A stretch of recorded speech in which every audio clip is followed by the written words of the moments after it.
Piles, Fisher, fistula, ये 3 बीमारी पहचानने का सबसे आसान तरीका। नमस्कार दोस्तों, आप सभी का स्वागत है मेरे यूट्यूब चैनल पे। मैं डॉक्टर सुनील साहनी। मैं आज आपको ऐसे 6 लक्षण के बारे में बताऊंगा जिन्हें आप जान करके पता लगा सकते हो आपको पाइल्स, फिशर, फिस्टुला तो नहीं। क्योंकि मलद्वार की बीमारी ऐसी होती है, जब तक उसको आप जानोगे नहीं, पहचानोगे नहीं, तब तक आप उसका सही ट्रीटमेंट नहीं ले पाओगे। तो बीमारी को आपको जानना बहुत ही जरूरी होती है। डायग्नोसिस जो होता है वो 100% एक्यूरेट होना बहुत ही जरूरी होती है, क्योंकि डायग्नोसिस के अकॉर्डिंग हम लोग ट्रीटमेंट डिसाइड करते हैं। तो शुरू करते हैं आज के वीडियो को। तो आज ऐसे आपको 6 लक्षण के बारे में बताऊंगा जिन्हें आप जान करके पता लगा सकते हो आपको पाइल्स, फिशर या फिर फिस्टुला तो नहीं। सबसे पहला लक्षण होता है वो है स्वेलिंग, यानी एक मास लाइक स्ट्रक्चर।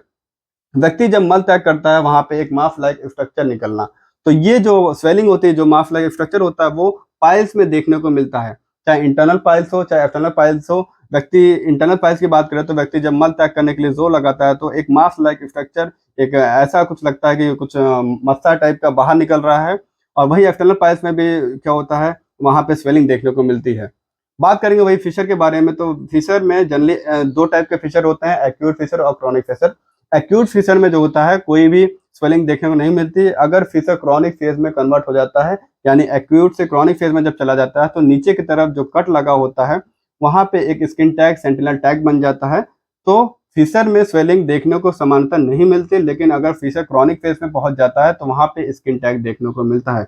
वही फिस्टुला की बात करें तो वहां पे स्वेलिंग कुछ ऐसा कोई मास लाइक स्ट्रक्चर नहीं दिखता। तो स्वेलिंग की बात करें तो पाइल्स में स्वेलिंग देखने को मिलती है, फिशर में क्रॉनिक फेज में स्वेलिंग देखने को मिलती है और फिस्टुला में स्वेलिंग देखने को नहीं मिलती। बात करेंगे दूसरे लक्षण के बारे में, यानी पेन, यानी दर्द। दर्द की बात करें तो इंटरनल पाइल्स की बात करें तो इंटरनल पाइल्स में दर्द नहीं होता। इंटरनल पाइल्स जो चेरी रेड कलर का पाइल्स होता है उसमें दर्द नहीं होता। थ्रोम्बोस्ड पाइल्स में पेन होता है, बहुत ही ज्यादा पेन होता है। थ्रोम्बोस्ड पाइल्स बनने का कारण अलग होता है। व्यक्ति जब मल त्याग करने के लिए जोर लगाता है तो क्या होता है, जो एनल ऑरिफिस होती है, जो गुदाद्वार होता है, वहां पे खून का थक्का एक्यूमुलेट हो जाता है स्किन पे, तो जिसके कारण क्या होता है, व्यक्ति को बहुत ही ज्यादा दर्द होता है। वही बात करेंगे फिशर में, तो फिशर में भी व्यक्ति को बहुत ज्यादा दर्द होता है। जनरली जो दर्द होता है वो मल त्याग करने के बाद होता है, और जो दर्द होता है बिल्कुल शार्प शूटिंग पेन। व्यक्ति को ऐसा लगता है कि गुदा प्रदेश में एनल कैनाल पे कोई कैंची जैसी काटने जैसी पीड़ा होती है। वही भगंदर के बारे में बात करेंगे, यानी फिस्टुला के बारे में बात करेंगे, तो वहां पे सामान्यतः पेन फिस्टुला में भी नहीं होता, लेकिन किसी कारणवश एक्सटर्नल ओपनिंग बंद हो जाए या फिर फिस्टुला में कोई एब्सेस हो तो यहाँ पे व्यक्ति को थ्रॉबिंग पेन होता है, यानी बिल्कुल टपकने जैसी पीड़ा, गुदा द्वार के आसपास टपकने जैसी पीड़ा होती है। तो ये बात हो गई पेन के बारे में। बात करेंगे तीसरे लक्षण के बारे में, वो है बर्निंग। तो पाइल्स में जलन नहीं होती, फिशर में जलन होती है। व्यक्ति को मल त्याग करने के दौरान, मल त्याग करने के बाद जलन देखने को मिलती है। फिस्टुला में बर्निंग नहीं होती। बात करेंगे चौथे लक्षण के बारे में, यानी ब्लीडिंग, यानी खून का निकलना। पाइल्स में जो ब्लीडिंग होती है वो हैवी होती है, और कभी कभी ये जो ब्लीडिंग होती है बिल्कुल खून के धार, बिल्कुल पिचकारी की तरह खून निकलता है व्यक्ति जब मल त्याग करने के लिए जोर लगाता है। और कभी कभी ड्रॉप बाय ड्रॉप भी ब्लीडिंग होती है। तो यहाँ पे पाइल्स में ब्लीडिंग जो होती है वो हैवी होती है। फिशर में ब्लीडिंग जो होती है वो लेस होती है, कम होती है, और ड्रॉप बाय ड्रॉप, अगर फ्रेश कट लगा होता है तो ड्रॉप बाय ड्रॉप ब्लीडिंग होती है। ड्रॉप बाय ड्रॉप, और कभी कभी व्यक्ति जब मल त्याग करता है तो जो मल होता है उसके साथ एक लाइनिंग के रूप में ब्लीडिंग होती है। तो ये फिशर के बारे में बात हो गई। और फिस्टुला के बारे में बात करें तो वहां पे फिस्टुला भगंदर में ब्लीडिंग नहीं होती। बात करेंगे पांचवें लक्षण के बारे में, वो है इचिंग, यानी खुजली।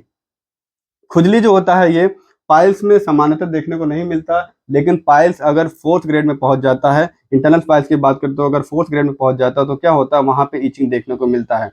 वही फिशर की बात करें तो फिशर में आपको इचिंग देखने को मिलता है, क्योंकि वहां पे मलद्वार में, गुदाद्वार में लग जाता है एक कट, और उस कट से एक प्लाज्मा का डिस्चार्ज होता रहता है, ऊजिंग होती रहती है।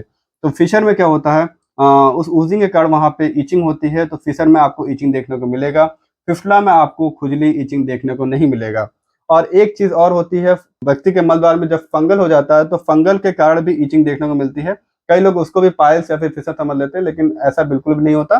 फंगल का केस अलग होता है। वही बात करेंगे आखिरी लक्षण के बारे में, वो है पफ डिस्चार्ज। पाइल्स में पफ डिस्चार्ज नहीं होता, फिशर में भी पफ डिस्चार्ज नहीं होता, और फिस्टुला में केवल पफ डिस्चार्ज देखने को मिलता है। यानी पफ का मतलब होता है मवाद। तो मवाद जो होता है, जो फिस्टुला की एक्सटर्नल ओपनिंग होती है, केवल उसी में देखने को मिलता है। बाकी कोई भी बीमारी जैसे पाइल्स, फिशर में आपको मवाद देखने को नहीं मिलेगा, पफ डिस्चार्ज आपको नहीं मिलेगा। ये कुछ लक्षण होते हैं, मैंने आपको सिंपल और इजी वे में बता दिया 6 लक्षण के बारे में। ये ऐसे लक्षण होते हैं जिन्हें आप जान करके पता लगा सकते हो कि आपको पाइल्स, फिशर, फिस्टुला तो नहीं। लेकिन आपको बता दो दोस्तों, ये जो डायग्नोसिस जो लक्षण के अकॉर्डिंग मैंने जो बताया है, ये 80 to 90% केस में सही होती है, 100% केस में नहीं होती। जो मैंने ये सिम्टम बताया है वो लगभग 80 to 90%, क्योंकि मेडिकल केस में हम लोग जानते हैं कोई भी चीज़ 100% एक्यूरेट नहीं होता।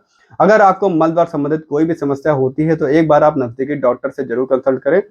बहुत बहुत धन्यवाद।